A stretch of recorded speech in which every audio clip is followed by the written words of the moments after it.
सागरं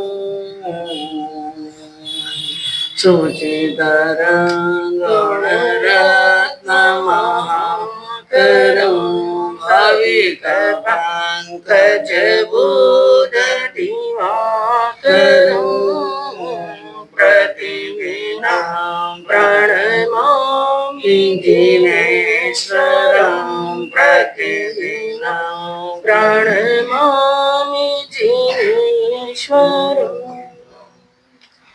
काया काये काम की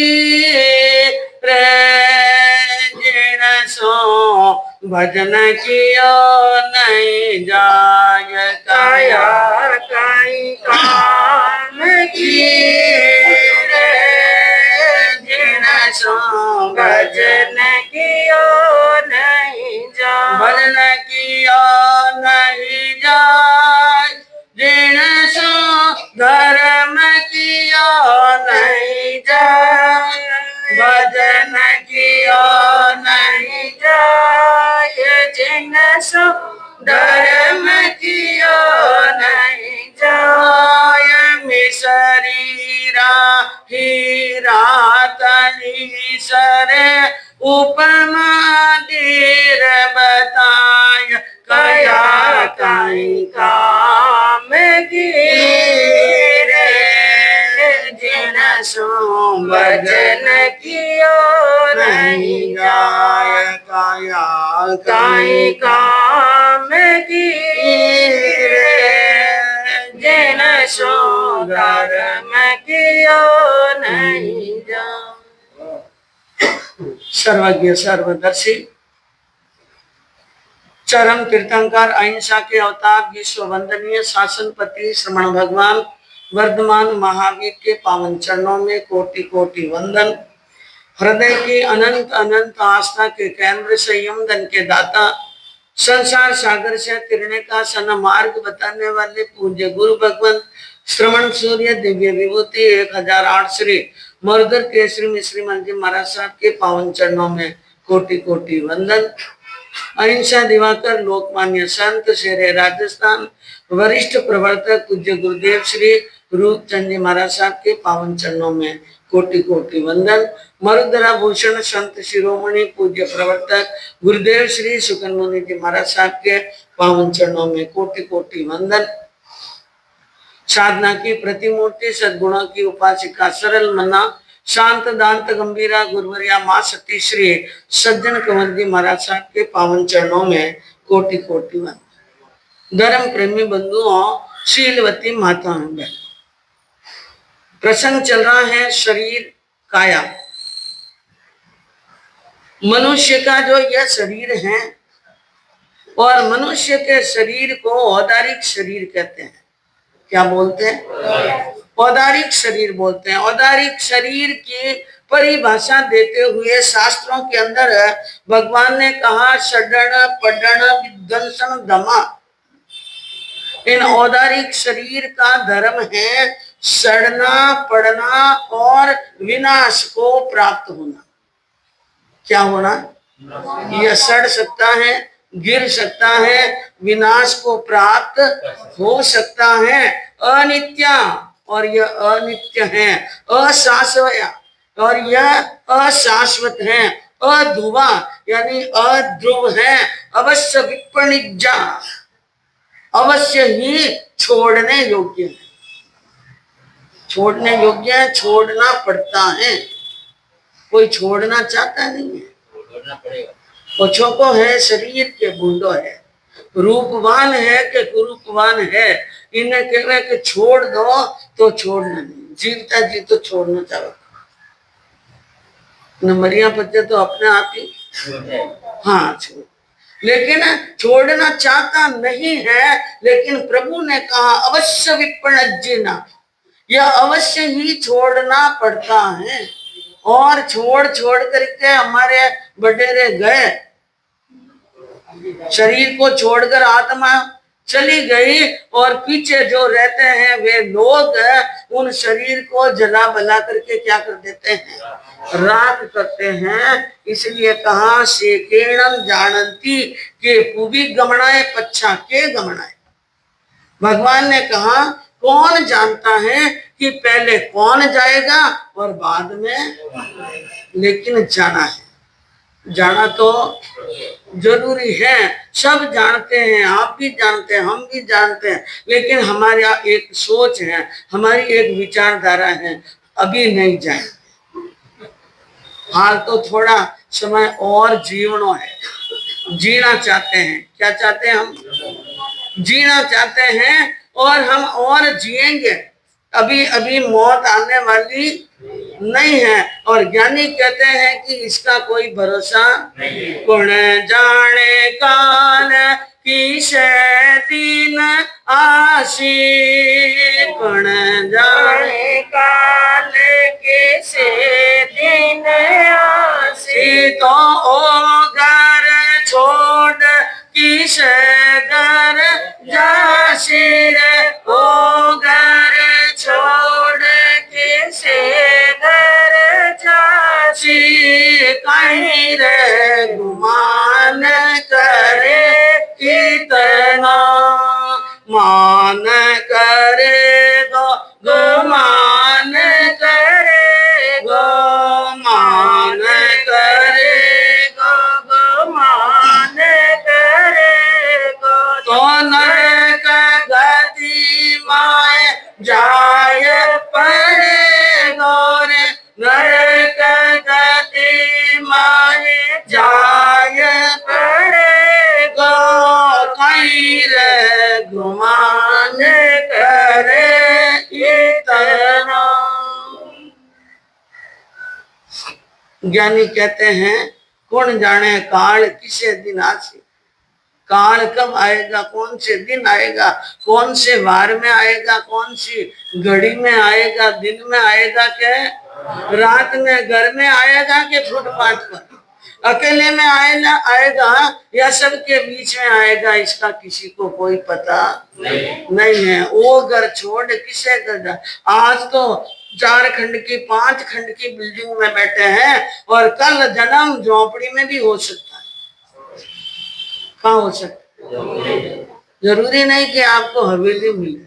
और एक झोपड़ी वाला किसी महल में भी जा सकता है, कोई पता नहीं है। जैसी करनी वैसी। हाँ, तो हमें अपने जीवन के अंदर ये समझना है औदारिक शरीर और इसका कोई भरोसा नहीं है। और यह अशुचि का भंडार है। अशुचि का क्या भंडार। शरीर के अंदर 900 नाड़ियां। कितनी नाड़ियां? 500 पेशियां। शरीर में पेशियां कितनी है? मांसपेशियां कितनी है? 500। और 360 हड्डियों की संधियां। 360 क्या है? हड्डियों की संधियां हैं। और शरीर में 72 कोटे हैं। 72 क्या है? कोटे हैं। और मांस हैं, हड्डियां हैं। शरीर के अंदर क्या है? मांस है, हड्डियां हैं। और 10 शेर रक्त। कितना? 5 शेर मल और 5 शेर मूत्र किसके अंदर है? इन शरीर में 48 टांक कान की ठेठी। कितनी? हाँ। और 48 टांक आंख का गींद, 48 टांक नाक का मैल और 48 टांक जीभ की बर्ती। इनसे घट जाए तो रोग हो जाए, न बढ़ जाए तो रोग। और शरीर में आते 2, एक छोटी न एक मोटी। छोटी की मोटी में आ जाए न मोटी की छोटी में आ जाए, और दाएं का बाएं आ जाए और बाएं का दाएं आ जाए तो शरीर में रोग। शरीर में क्या होता है? व्यक्ति अपने जीवन के अंदर थोड़ा सा साफ सुथरा होने के बाद में, बड़ा होने के बाद में, नहा धोकर के बढ़िया कपड़ा पहन के यूं सोचता है कि मैं तो बहुत ही साफ सुथरा हूँ, बहुत मारे तो 4 ही पल्ला हमेशा उजड़ा रहे।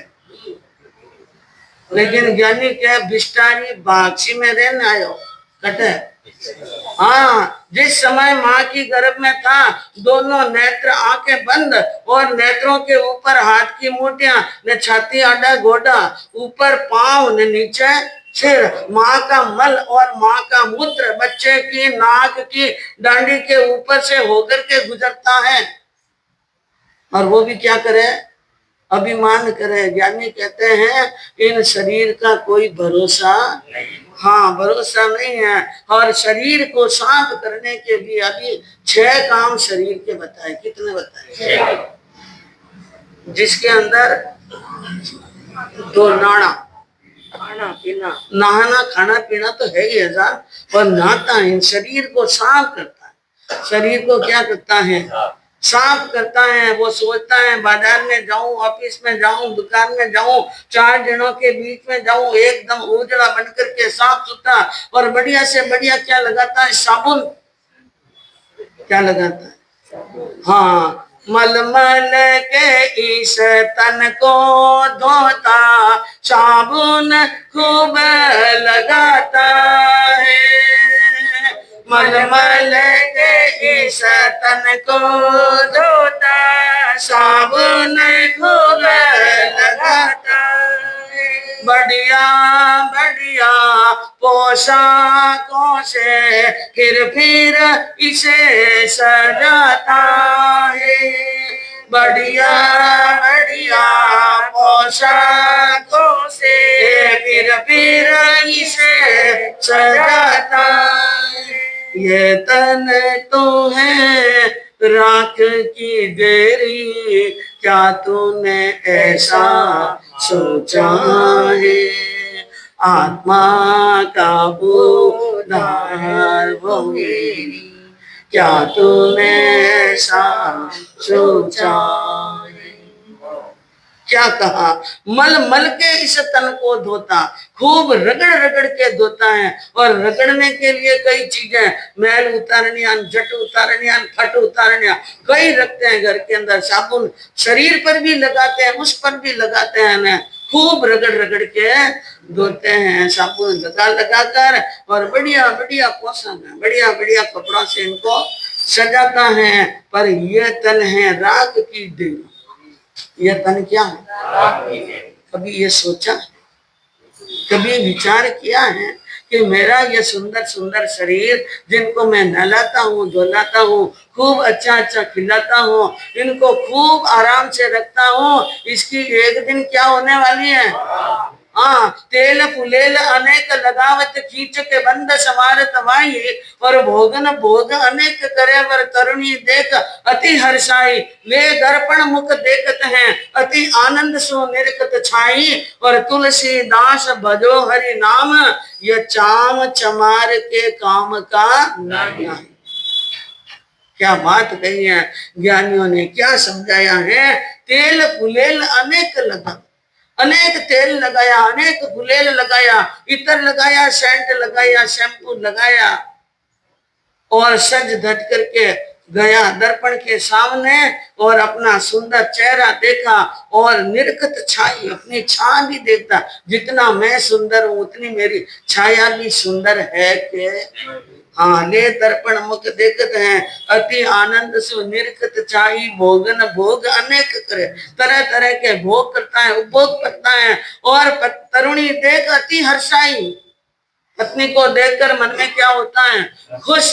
पर तुलसीदास भजो हरि नाम, तुलसीदास जी ने क्या कहा? हरि का नाम लो, भगवान का नाम लो, प्रभु का नाम लो, ये चाम चमार के काम का नहीं। हाँ, ये तो चमार के भी काम आने वाला नहीं है, इनकी माटी होने वाली है। चाहे करोड़पति हो, चाहे अरबपति हो, और चाहे खरबपति हो, चाहे वो हिंदुस्तान का बहुत बड़ा व्यक्ति ही क्यों न हो, और चाहे कोई भी हो, रंक हो चाहे, सबकी दशा क्या होने वाली? तो कोई घमंड है? मैं तो जहां पर चार पांच लाशें एक साथ में जल रही हैं शमशान के अंदर। एक राजा की है, एक कोई मंत्री की है, कोई एक रंग की है, एक गरीब की है, एक ऊंच की है, एक नीच की है। जल जाने के बाद में किसी एक व्यक्ति को ला करके कहो कि यह पांच ढेरियां पड़ी हैं, इनमें से राजा की कौन सी न मंत्री बता सके?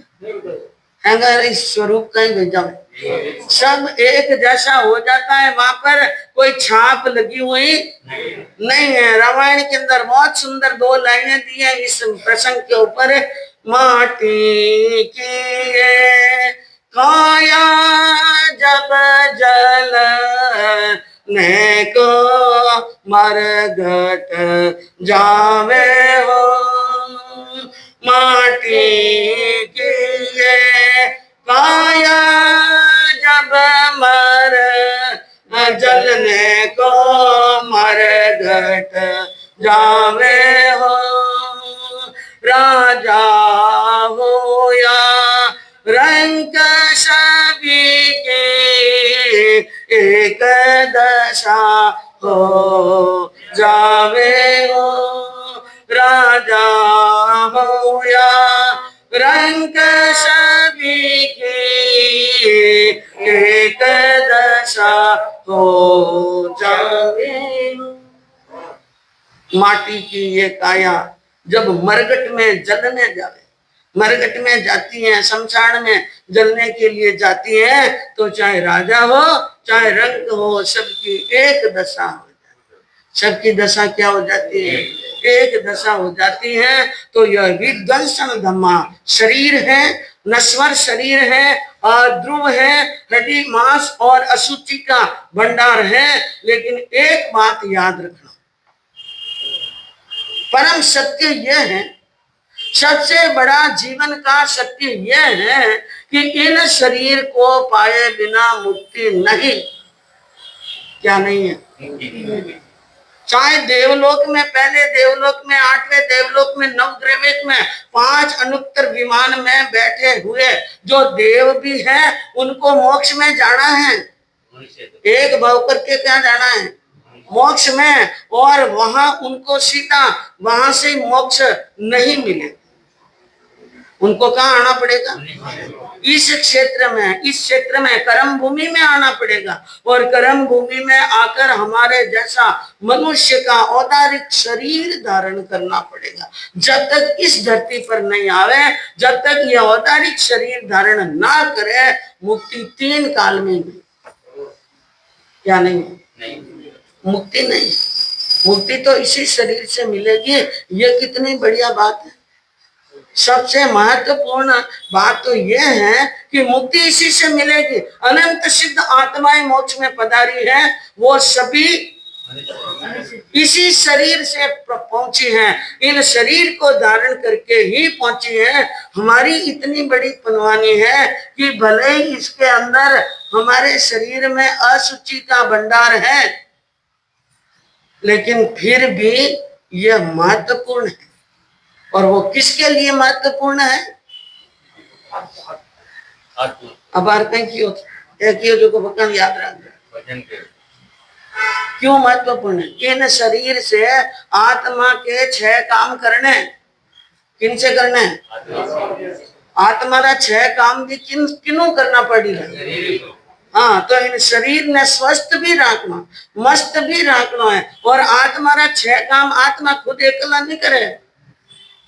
इसीलिए ज्ञानियों ने कहा कि शरीर माध्यम खलु धर्म साधन, धर्म का साधन, धर्म करने का साधन है ये शरीर। इसलिए इनको समझने की क्या है? आवश्यकता है। और जिस दिन यह बात अच्छी तरह समझ में आ जाएगी कि शरीर के काम तो करने ही है, लेकिन इन शरीर के द्वारा मुझे अपनी आत्मा के भी 6 काम क्या है? करने हैं। तो हमारी आपकी सबकी आत्मा का कल्याण हो सकता है। और कल्याण के लिए ही बंधु हमने यह मनुष्य का जीवन धारण किया है। तो हमें समय समय पर ऐसे कई प्रकार के प्रसंग आएंगे और आते रहेंगे, और हमें हर तरह से सोचना है, समझना है। आपके सामने प्रसंग चल रहा है, अंजना सती पवन कुमार के चारित्र के माध्यम से कि अंजना जी का और पवन जी की शादी हो गई, बारात रवाना हो गई। शादी करने के बाद में बारात वापिस रतनपुरी की तरह प्रस्थान करती हैं और धीरे धीरे चलती हुई ठेठ रतनपुरी के नजदीक पहुंच जाती हैं और वहां पर राजा प्रहलाद सिंह जी अपने पुत्र और पुत्र वधू को बधाकर लेने की क्या कर रहे हैं। हाँ, इधर सवारी चलती आई रतनपुरी के माय, सन्मुख आया हर्षित होकर, सन्मुख आया हर्षित होकर, श्री प्रहलाद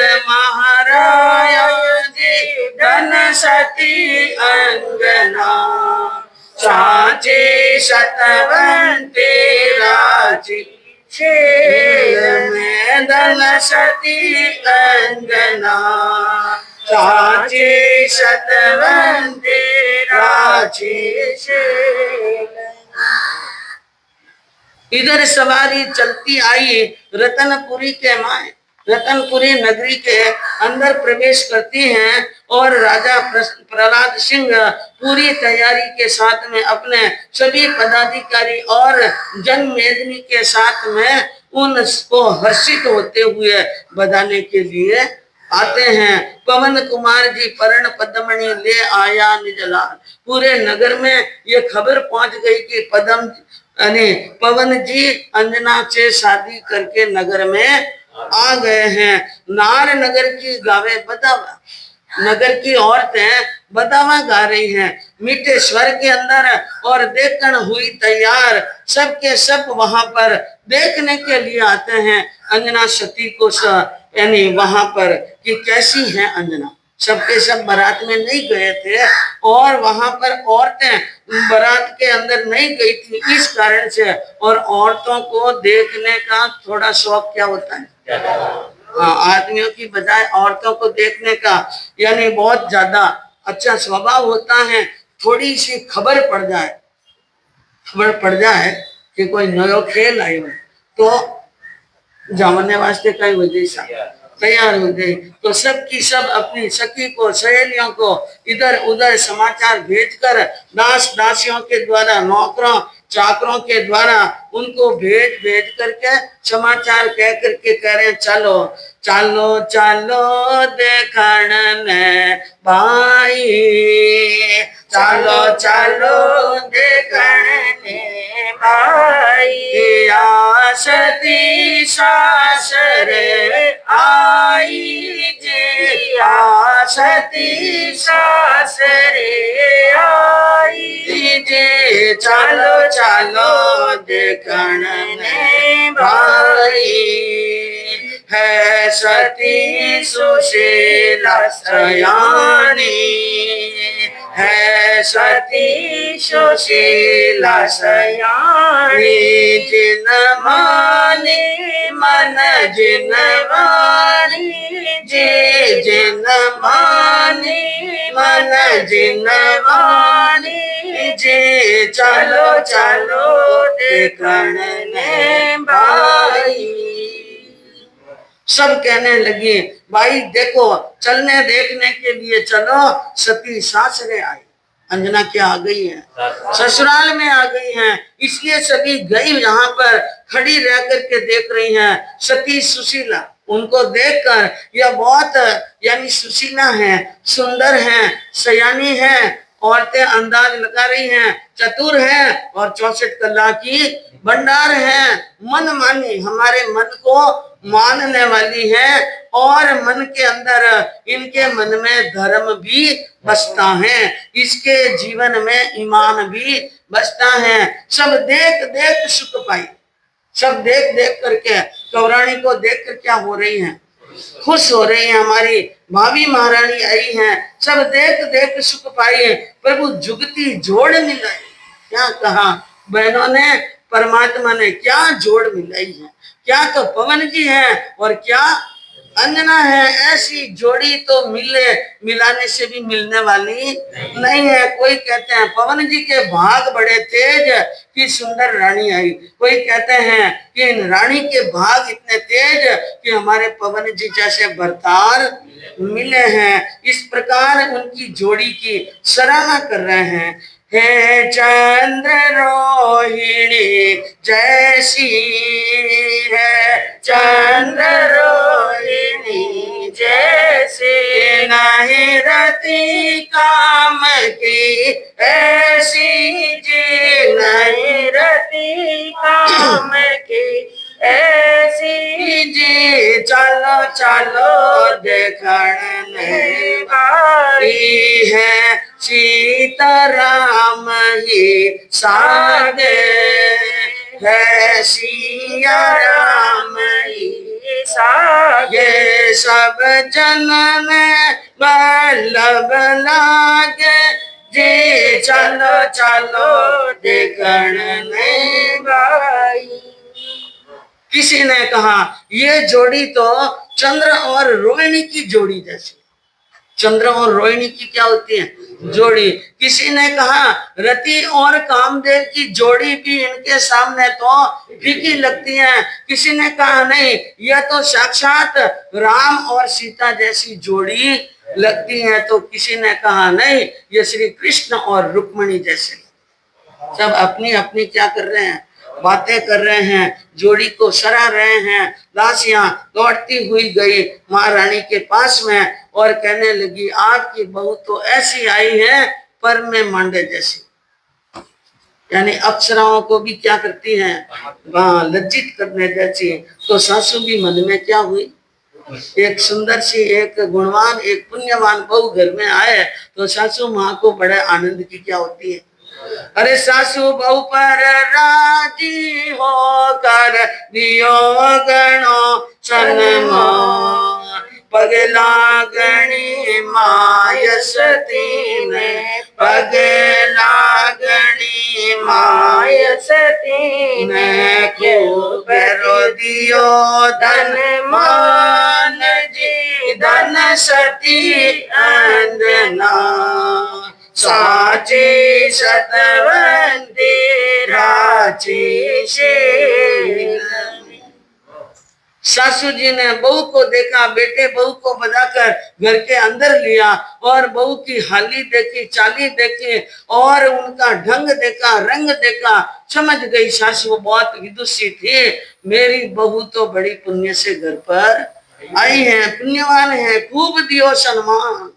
सासू जी ने बहू जी को खूब सम्मान दिया और बहू ने बड़े विनय पूर्वक सासू जी के चरण पकड़े, पगे लगी, सासू के चरणों में नमस्कार किया, प्रणाम किया और गहरो दियो धन मान। सासू जी ने धन भी गहरा दिया ने मान भी गहरा दिया। पगे लागड़ी के अंदर कोई थोड़ी चीजें नहीं दी, सासू जी ने खूब सारी चीजें दी। अरे महंगा लहंगा, साड़ी, सुंदर वस्त्र विविध प्रकार, गहना रतन जड़ाव रास रे, गहना रतन जड़ाव रास रे, बीना सुंदर हार जी, धन सती अंजना, साची सतवंती राची शील। महंगा लहंगा, बहुत महंगा मोल रहा है, नहीं बहुत भारी कीमत चुकानी पड़े, ऐसे ऐसे यानी लहंगे दिए, साड़ी दी, सुंदर ओढ़नियां दिए, विविध प्रकार के वस्त्र दिए माता ने और गहना रत्न जड़ा। जितने आभूषण दिए सासू माँ ने सब रत्नों के थे, हीरे पन्ने माणिक मोर मोतियों के दिए और दीना सुंदर हार, कई तरह तरह के हार भी दे दिए सासू जी ने कि बहू को जैसा मन में भावे, जैसा अच्छा लगे वैसा हार वो पहने, नित नया हार पहने। इसलिए तरह तरह के हार भी सामने रख दिए, दे दिए बहू को। और सासू जी ने बड़ा मन किया, गांव 500 दिया बहू को और भी मोटा महल कुल बहू लीला करो यहाँ पर, कुल बहू लीला करो यहाँ पर, मानो सुख से जी धन सती अंगना, साची सतवंती राजी शील। सासू जी ने पग पकड़े ने 500 गांव दे दिए। क्या दिए? 500 गांव की जितनी लाग राज भंडार में आती थी, ससुर के पास में आती थी, अब बहू के पास में आएगी। 500 गांव की जो आमदनी है वो बहू के हाथ में जाएगी। और ये मोटा महल, तरह तरह के महल दिए, माड़िए दिए, झरोके दिए, छोटे बड़े, और सब प्रकार के ऋतुओं के अंदर सुख प्राप्त करे जैसे सुंदर सुंदर महल दिए। और कहा कि हे कुल बहू तुम यहाँ आराम करो, यहाँ पर क्या करो? आराम करो, खुश रहो और प्रसन्न रहो, यहाँ किसी चीज की कमी नहीं है, मानो सुख है, सारे सुख के यानी रास्ते खुले हैं, सुख से रहो, कोई कमी हो तो मुझे कह दो। सासू ससुर का ऐसा दिल देखकर, उनका मन भाव देखकर अंजना मन में क्या हुई? बहुत खुशी हुई कि ऐसी सासू तो 7 जन्मों के पुण्य इकट्ठे करे तो ऐसी क्या मिलती है? सासू मिलती है। सासू ससुरा प्रेम करे पण पवन न पूछे सा। सासू और ससुर तो बहुत प्रेम करते हैं, बहुत पूछते हैं, पग पग पर यानी उनकी साता पूछते रहते हैं। लेकिन समय निकलने बाद में मालूम पड़ा कि पवन न पूछे सार, और पति बिना है पदमणि रो सुनो सब संसार। सब बात ठीक है। और जब सुहाग रात की टाइम आई और वहां रानी यानी अंजना ने अपने पति पवन का इंतजार किया कि वो आएंगे। 1 पहर रात ढली, 2 पहर रात ढली, 3 पहर रात ढली और 4थी पहर भी जलने लगी, लेकिन पवन नहीं आए। अंजना उदास हो गई, निराश हो गई, मन के अंदर सोचने लगी क्या बात है, आज आना चाहिए था और आए नहीं। कैसे कैसे करके रात पूरी हुई, सुबह सूर्य उदय होते ही सखियां आई और अंजना की स्थिति देखी और पवन जी नहीं आए ये बात कही तो थोड़ी चिंता सखियों को भी हुई, जिसके अंदर उनकी सबसे खास निजी सखी कौन थी? बसंतमाला। कौन थी?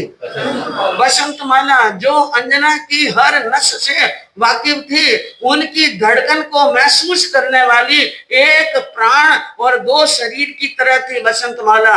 उसने चेहरा देखा अंजना का, समझ लिया कि आज अंजना उदास है, निराश है, मन की बात हुई नहीं है। और इधर समय निकलता गया, 1 रात निकली, 2 रात निकली, 4 निकली, 10 रातें भी निकल गई, लेकिन पवन जी नहीं आए।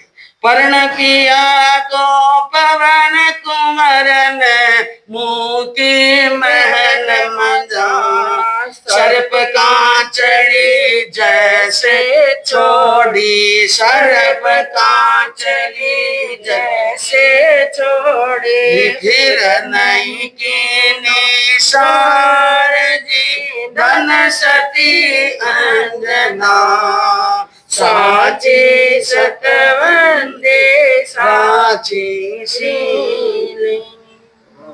शादी तो कर ली पवन जी ने सबके सामने, लेकिन मुंह की महल मजार लाकर महल में छोड़ दी, वापिस मुड़कर नहीं देखा। इसके लिए उपमा लगाई है कवि ने, सर्प कांचली जैसे छोड़े, सर्प जैसे कांचली छोड़ देता, अपनी कंचुली छोड़ता है सांप, तो वापिस मुड़कर नहीं देखता है, ऐसा भागता है वहां से कि जैसे कोई वो जेल में से छूट गया। क्योंकि बंधुओं, सांप के शरीर पर 6 महीने में आज कंचुली छोड़ी, 6 महीने में वापिस कंचुली आती है, टेढ़ आंख से लगाकर पूछता, और जो जो कंचुली आती है पकती है, जो जो उनके नेत्रों से दिखना क्या हो जाता है? क्योंकि आंखों के ऊपर भी पर्दा आ जाता है सांप की कांच में, और जब कांच के उतरने का समय होता है और वो कांच नहीं छोड़ता है तो एकदम उनको स्पष्ट रूप से जगत दिखता है, इसलिए वो अपने कांचली को शत्रु समझता है। क्या समझता है?